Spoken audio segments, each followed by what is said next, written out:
ketua masjid dan pengurus lainnya, orang tua, orang itu, para imam, para khatib, para bilal yang alhamdulillah selalu mendampingi kita semuanya dalam berjamaah. Bapak-bapak, ibu-ibu, para jamaah hadirin wal hadirat yang dimuliakan oleh Allah Subhanahu wa taala. Pertama, kita bersyukur kepada Allah dengan mengucapkan alhamdulillah wa syukurillah. Sekecil apapun nikmat yang Allah berikan, ucapkanlah alhamdulillah. Kapan kita minum teh kakek? Minum. Setelah minum, ucapkan alhamdulillah illazi at'amana wa saqana wa ja'alna minal muslimin. Itu sekecil-kecilnya nikmat. Apalagi kita mendapatkan nikmat yang besar. Ucapan lisan yang paling mudah diucapkan sebenarnya, tapi banyak juga orang yang jarang mengucapkan itu. Kalimat alhamdulillah. Karena waktu kita dalam keadaan miskin, dalam keadaan tak punya, kita rajin memohon kepada Allah, minta doa kepada Allah. Bahkan kita kalau nak mendapatkan rezeki yang banyak, sering-sering kita melaksanakan dan mengerjakan sholat duha. Sholat duha itu sholat untuk menambah rezeki. Kalau ibu nak minta rezeki, ibu sering-sering sholat duha. Setelah sholat duha, ibu memohon kepada Allah. Allah memberikan rizqan fis sama' fa'anzilu. Ya Allah, kalau memang ada rezeki itu di langit, turunkan ya Allah. Wa in kana fil ardi fa'akhrijhu. Kalau ada rezeki itu di bumi, keluarkan ya Allah. Wa in kana mu'assiran fayasiruhu. Kalau rezeki itu susah ya, sukar, permudahkan ya Allah. Wa in kana haraman fatahhirhu. Kalau rezeki itu kotor, bersihkan ya Allah. Wa in kana ba'idan faqribhu. Kalau rezeki itu jauh, dekatkan ya Allah. Sering-sering hamba Allah yang memohon selalu kepadanya, Allah pasti mengijabahkan suatu ketika. Tidak hari ini, boleh jadi besok. Tidak besok, boleh jadi lusa. Tidak bulan ini, bisa jadi bulan depan. Tidak bulan depan, bisa jadi tahun depan. Tidak tahun depan, 2 tahun yang akan datang. Yang penting kita tetap berusaha dan tetap istiqomah mengerjakan duha untuk mendapatkan rezeki. Sa'labah, sahabat Rasulullah yang bernama Sa'labah, dia paling rajin mengerjakan sholat berjamaah. Sama dengan kita seperti ini. Rajin dia datang ke masjid, rajin dia berjamaah. Kenapa? Nilai berjamaah itu lebih besar daripada kita sholat dewe. As-sholatul jamaah afdalu min sholatil fardhi bisabil wa isrina darajat. Sholat jamaah itu lebih baik daripada sholat sendiri, 27 derajat pahalanya. Setiap hari as-salabah itu Setelah dia datang ke masjid, dia selalu menemui Rasulullah Sallallahu Alaihi Wasallam. Ya Rasulullah, tolong doakan aku dan keluargaku supaya apa? Supaya mendapatkan rizki dan nikmat dari Allah. Apa kata Rasulullah? Wahai sahabat, syukuri apa yang kamu punya pada hari ini, dan suatu ketika kamu tak sanggup mensyukurkan nikmat yang besar nantinya. Jawab Rasulullah. Balik sahabat ke rumah. Di suatu ketika sholat berjamaah kembali. Setelah dia sholat berjamaah, dia temukan lagi Rasulullah. Ya Rasulullah, doakan saya ini ya Rasulullah dan keluargaku supaya kami menjadi orang yang kaya, orang yang kaya, dan mendapatkan nikmat yang besar dan banyak. Apa kata Rasulullah? Wahai Sa'labah, syukuri nikmat yang saat ini yang kamu punya. Nanti suatu ketika kamu akan susah mensyukurkan nikmat yang besar. Balik Sa'labah itu. Besok lagi sholat berjamaah lagi bersama Rasulullah. Kembali lagi ditemukan Rasulullah. Sampai-sampai dia pun setelah berjamaah, dia balik cepat dipanggil sama Rasulullah. Wahai Sa'labah, kenapa engkau sholat? Setelah engkau sholat cepat-cepat engkau buru-buru pulang ke rumah? Assalamualaikum warahmatullah. Assalamualaikum warahmatullah, kata imam. Dia langsung balik. Dipanggil sama Rasulullah. Wahai Sa'labah, kenapa engkau terburu-buru? Mohon maaf ya Rasulullah, kami ini adalah orang yang miskin. Di rumah tak ada banyak makanan. Beda dengan yang di masjid ini. Ada teh, susah ngomong apa yang ada sekarang. Salah-salah ngomong.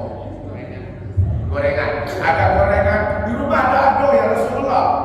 Pakaianku cuma satu saat ini. Pakaianku apabila aku pakaikan pakaian saat ini untuk sholat berjamaah, istriku telanjang di rumah. Dan nanti saya pulang, istriku pakai pakaianku, aku yang telanjang di rumah. Begitulah cepatnya miskinnya Sa'labah itu.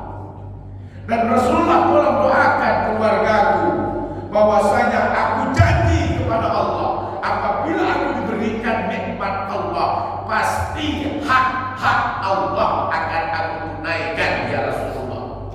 Setelah Sa'labah berkata hal seperti itu, Rasulullah angkatkan tangannya dan berdoa, ya Allah, berikan Sa'labah itu nikmat rezeki yang banyak. Semoga dengan rezeki yang luas tadi dia akan tunaikan janjinya. Hak-hak Allah akan ditunaikan sesuai dengan janji Allah. Wa minhum man ahadallah. Dan saudara-saudara semuanya, nanti aku akan menunaikan janji-janjiku kepada Allah. La in atana min fadlihi, nanti aku apabila diberikan karunia Allah, aku akan tunaikan. La nasaddaqanna lanakunanna minas shalihin. Saya akan bersedekah, berinfak, berzakat, menunaikan apabila nikmat Allah berikan kepadaku. Allah angkatkan tangannya dan berdoa berikan nikmat kepada Sa'labah. Balik Sa'labah itu ke rumah. Di pertengahan jalan ketemu sama pengembala kambing. Setelah pengembala kambing itu ketemu sama Sa'labah, berkomunikasilah antara berdua ini. Akhirnya kambing yang dibawa oleh si pengembala tadi ia berikan kepada Sa'labah. Dapat rupanya Sa'labah itu nikmat Allah melalui pengembala kambing. Kambing itulah yang diberikan kepada Sa'labah. Doa Rasulullah dikabulkan. Lama-lama 1 tahun 2 tahun Sa'labah itu punya kambing banyak. Satu komplek perumahan Abu Taib penuh dengan kambing. Gara-gara Sa'labah itu memelihara dan mengembalakan kambing nikmat Allah. Tak buat lagi komplek ini pindah lagi ke lapangan yang besar, penuh dengan kambing dan Sa'labah. Saking kayanya Sa'labah di saat itu. Setelah dia dapat kambing-kambing yang banyak, tak pernah lagi dia sholat berjamaah di Masjid Al-Mukarramin. Kenapa? Telah jadi orang yang ayo. Setelah Pak Imam itu nengok mana orang ini ya selama ini dah tak lagi. Mohon-mohon minta tolong dia kepada pengurus, kepada imam. Yo dia setelah itu ayo dah kata lagi, dah pernah lagi dia apa? Ke Masjid Al-Mukarramin. Kenapa? Si urus kambing tu yang begitu banyak, tak sempat lagi. 5 waktu itu hilang oleh salawat berjamaah. Bisa dia sekali 1 minggu dia datang, itu pun di saat solat Jumat berjamaah.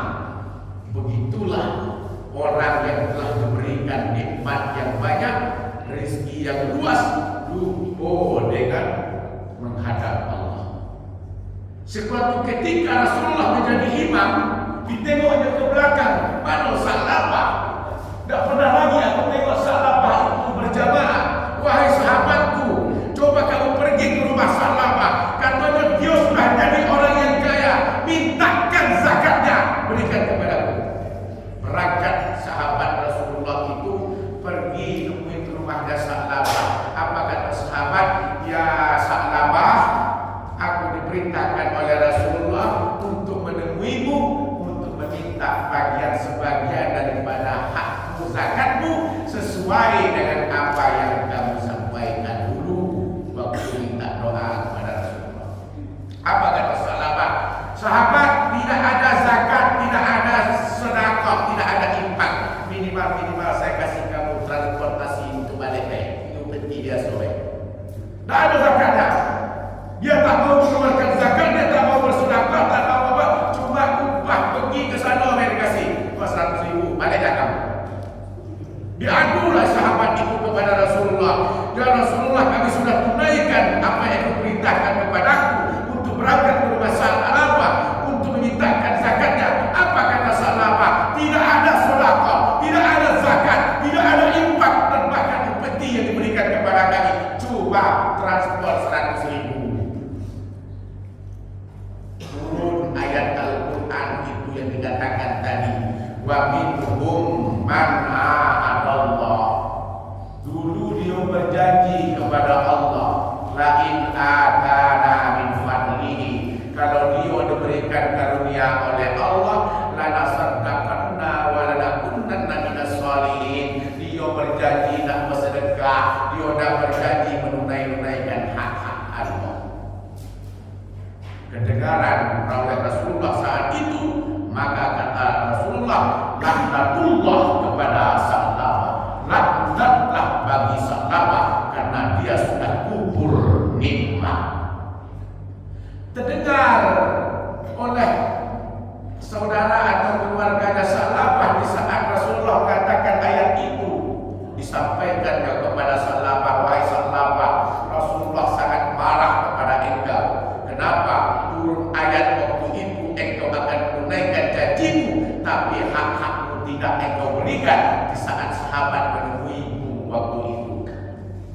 Setelah itu Sa'labah berangkat ke menemui Rasulullah, mau menunaikan, membayarkan zakatnya. Apa kata Rasulullah? Sa'labah, engkau sangat kubur nikmat dan engkau juga akan aku tolaklah zakatnya. Rasulullah tolakkan zakatnya Sa'labah sampai Rasulullah itu meninggal dunia. Meninggal Rasulullah SAW disambung sahabat yang bernama Abu Bakar. Setelah Abu Bakar memimpin di saat itu, Sa'labah temukan lagi Abu Bakar. Wahai Abu Bakar, tolong terimakan zakatku. Apa kata Abu Bakar? Rasulullah SAW tak mau menerima zakatmu, apalagi saya sebagai sahabatnya. Sampai Abu Bakar itu meninggal dunia pun zakat Sa'labah tak diterima. Sampai Abu Bakar meninggal, sambung lagi Umar, sahabat zaman Umar. Di saat Umar itu ditemukannya lagi Umar, wahai sahabatku Umar, tolong terimalah zakatku. Kata Sa'labah, apa kata Umar? Rasulullah pun tak sanggup menerima zakatmu, Abu Bakar pun tak sanggup menerima zakatmu, apalagi saya sebagai Umar waktu itu. Zakat di zaman Umar menerima zakatnya Sa'labah. Sampai zamannya Utsman bin Affan. Sa'labah menghadap lagi menghadap kepadanya. Tetap apa kata Utsman? Saya pun tak akan berani menerima zakatmu, wahai Sa'labah. Setelah di zaman Utsman itu, Sa'labah itu meninggal dunia, zakatnya tidak diterima oleh Rasulullah SAW. Itulah yang dikatakan dengan kufur nikmat. Makanya kita ucapkan setiap nikmat yang kita dapatkan, kita temukan, kita sampaikan dan kita ucapkan alhamdulillah. Itu baru pembukaan. Yang kedua, kita berselawat kepada Rasulullah. Belum mulai. Berselawat kita kepada Rasulullah sallallahu alaihi wasallam dengan mengucapkan Allahumma shalli ala sayyidina Muhammad wa ala ali sayyidina Muhammad. Sering-sering ibu berselawat. Allahumma shalli ala sayyidina Muhammadin tibbil qulubi wa dawaiha wa afiyatil abdani wa shifaiha wa nuril absari wa diyaiha wa ala alihi wa sahbihi wa sallim. Tibbil qulub itu penyejuk hati. Ya, penyejuk hati. Kalau ada nabi orang yang sakit, doakan supaya hatinya itu terbuka, badannya itu disehatkan. Ibu-ibu muda kalau nak tidurkan anak, bacakan selawat itu 3 kali dibaca, tertidur anak. Jangankan anak bapaknya pun tertidur gara-gara ibu itu banyak-banyak berselawat. Tapi kalau ibu itu bangun bapak tak tidur, anak terusnya ketawa terus tidur tak jadi. Nah, itulah yang dikatakan penyejuk hati tadi, penyejuk jiwa, pengobat hati. Kenapa? Kita ini sudah berada di tahun 2023, ujung sekali. Ini yang terakhir kita gaji di 2023, 30 ya? 30 tanggal 30 Desember, ujung di tahun 2023. Nah, berangkat Ibrahim bin Adam ke pasar Basar. Ibrahim bin Adam itu berangkat ke pasar Basar. Sampai di sana berkumpul para pedagang-pedagang. Pedagang-pedagang di Ansur Dua itu duluan bangun dibandingkan dengan kita.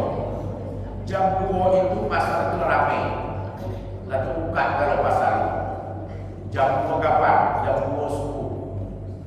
Apalagi jam 4 subuh, jam 5 subuh ketinggalan. Maka warung itu kalau nak dapat rezeki yang banyak,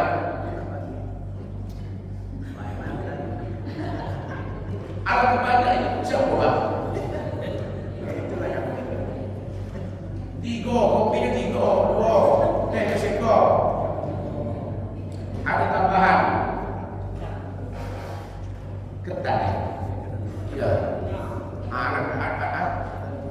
Ya, ada tambahan. Ini yang dikatakan dengan alhamdulillah wa syukurillah.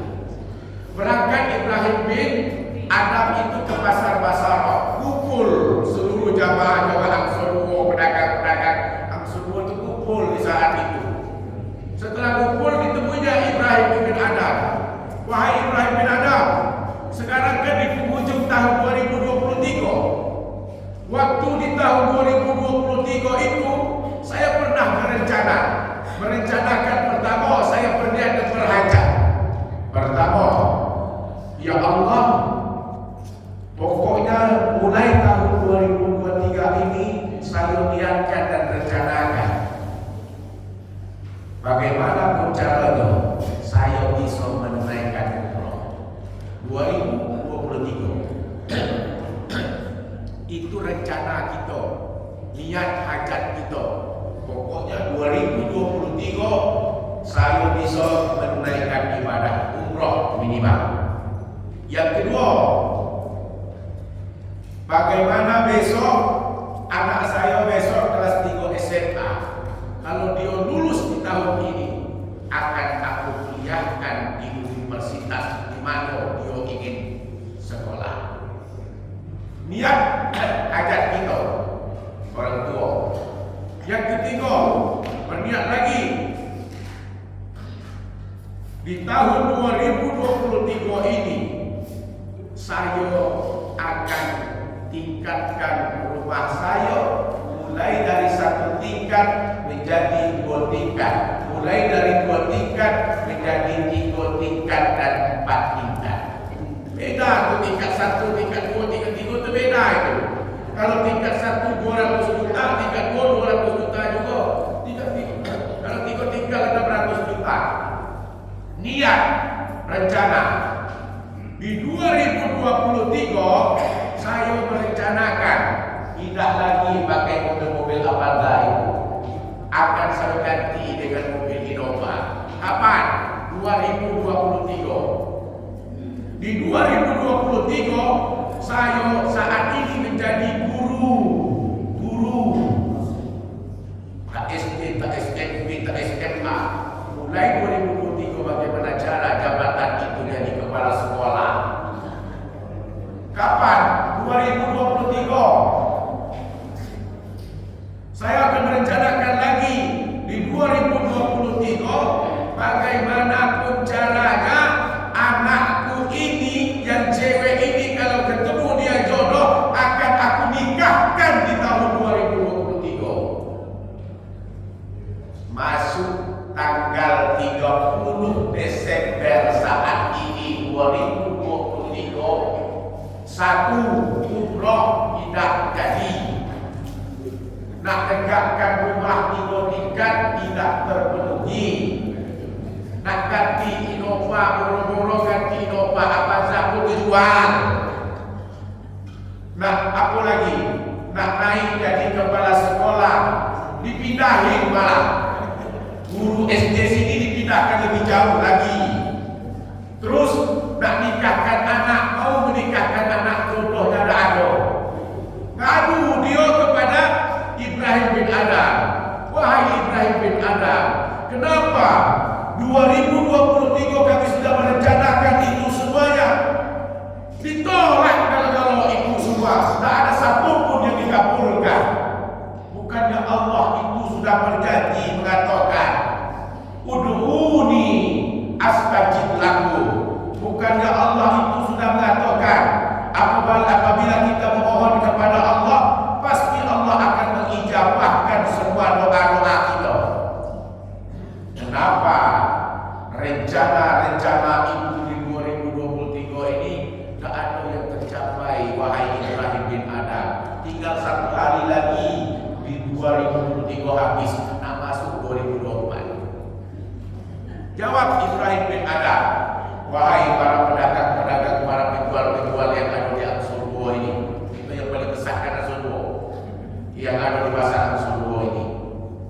Bukannya Allah itu tidak mendengarkan daripada ud'uni astajib lakum. Bukan Allah tidak mendengarkan apa yang kita minta, apa yang kita mohon, tapi penyebabnya doa-doa kita tadi tidak dikabulkan oleh Allah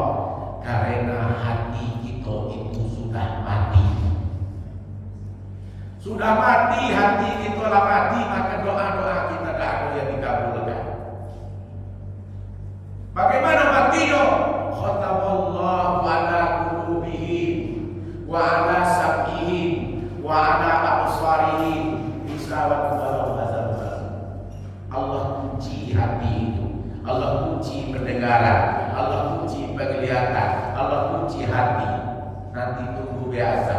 Kenapa Allah kunci hati? Ada waktu sholat azan masuk, telinga tetap itu tetap jualan. Ayo 10.000, 10.000, jual terus. Tak pernah kita hiraukan. Penyebab itu tidak tercapai 2023. Hati itulah mati, lah dipuji. Disambung pula dengan Imam Al-Basri mengatakan, kenapa hati itu mati? Pertama, Ibrahim bin Adam mengatakan doa itu ditolak karena hati itu mati. Disambung Imam Al-Basri mengatakan kenapa hati itu mati? Pertama, araftumullah walam tuhtuhu. Kita tahu adanya Allah, tapi kita tidak mau menunaikan kewajiban dan hak untuk mengabdi dan sujud kepada Allah. Itulah penyebab hati mati.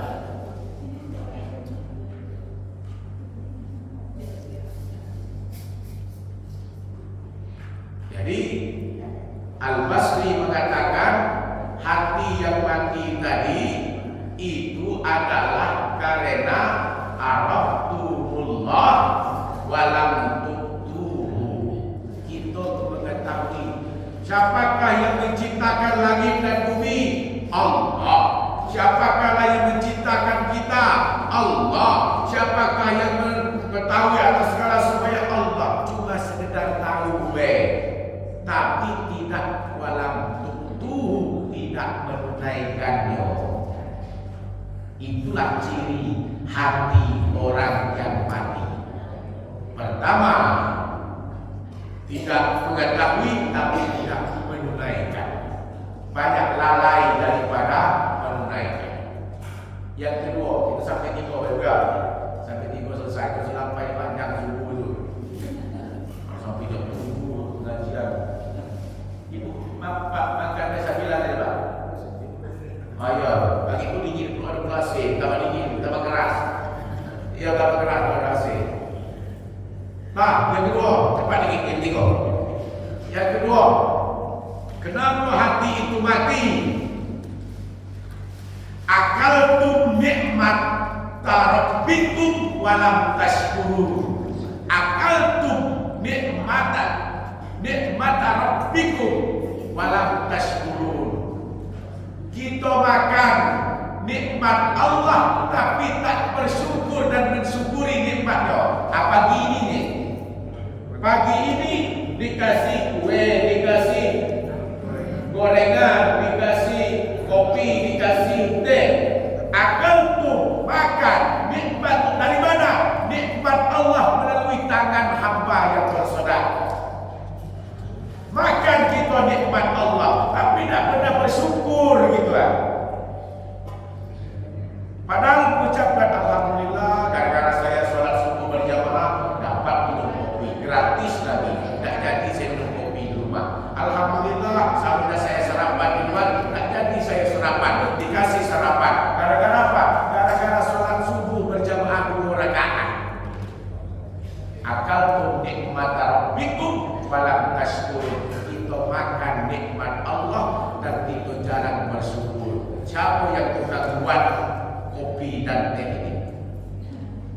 Siapa yang punya teh? Siapa yang buat teh? Ibu siapa? Bapak siapa yang buat teh? Dari hamba Allah itu pasti ada yang punya. Dari yang punya itu ditengoknya ibu-ibu itu mana yang dikasih teh diminumnya tidak. Kalau teh itu tidak dikasih tapi tidak diminum, minggu depan dikasihnya tahu sama yang jago masjid ini. Ibu itu jangan kamu kasih. Bapak itu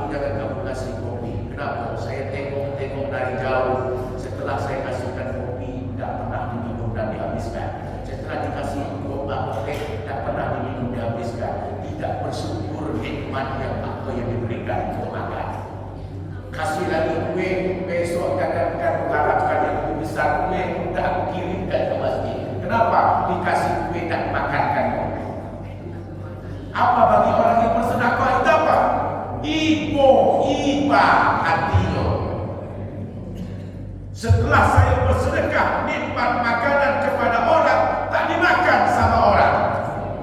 Iba hatinya.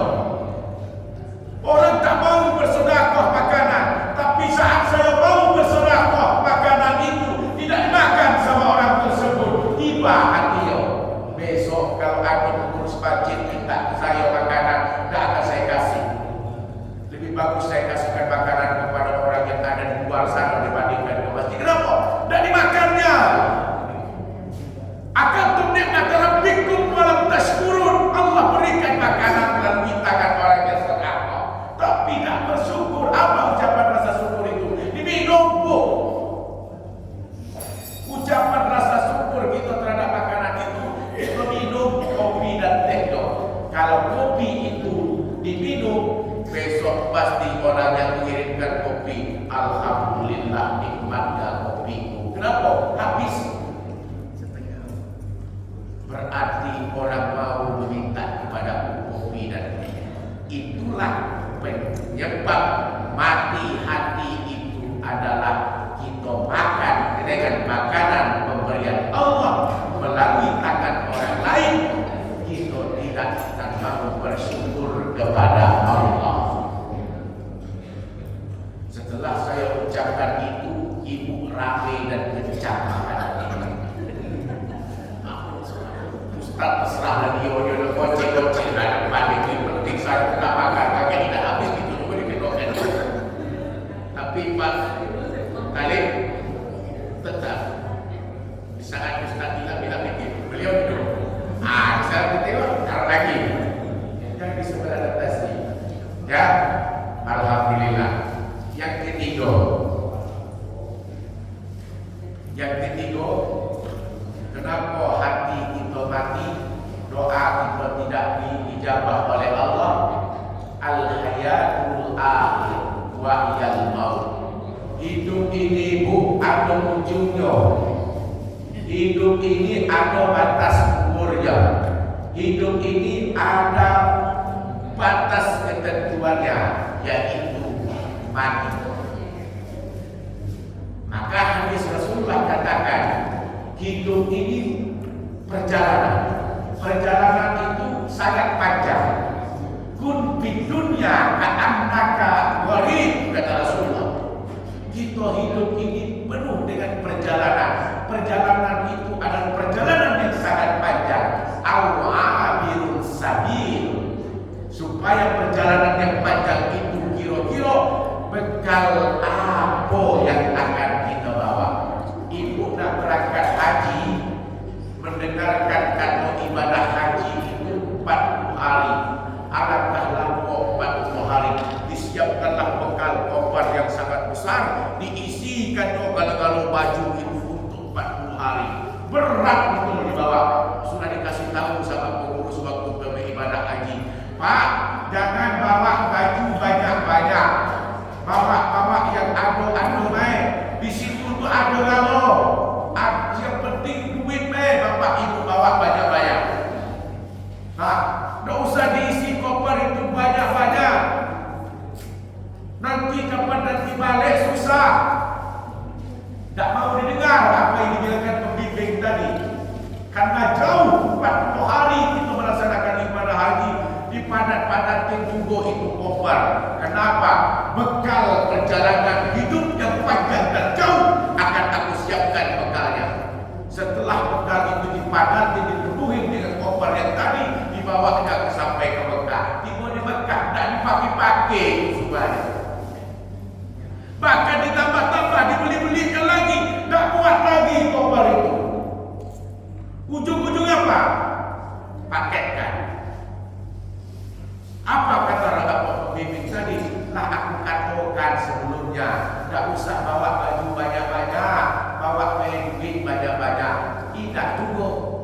seperti di sini tidak juga dipakai. Kenapa? Kondisi Indonesia dan Arab Saudi berbeda. Pakaian kita tidak berkeringat, tapi kalau sini penuh dengan keringat. Walaupun pakai AC ini tetap keringat juga. Situ tidak berkeringat sama sekali, walaupun itu panas. Karena bekal yang tadi yang banyak tadi, orang katakan kalau mau perjalanan jauh, bawalah bekal. Aku bawalah bekal itu. Yang penting bekal ini adalah persiapan menuju kampung akhirat. Kira-kira bekal itu apa? Makanya orang yang bersedekah saat ini, alhamdulillah didoakan kata Pak Imam Pengurus Masjid tadi, orang yang bersedekah diperluaskan oleh Allah rezekinya. Amin. Apa kata Allah? Rabbi laula akhartani ila ajalin qarib. Ya Allah, kalau ajalku ini bisa ditangguhkan dulu. Supaya apa? Supaya aku lebih dekat lagi dengan Engkau ya Allah. Fa'asaddaq wa akuna minas sholihin. Saya akan bersedekah dan beramal soleh.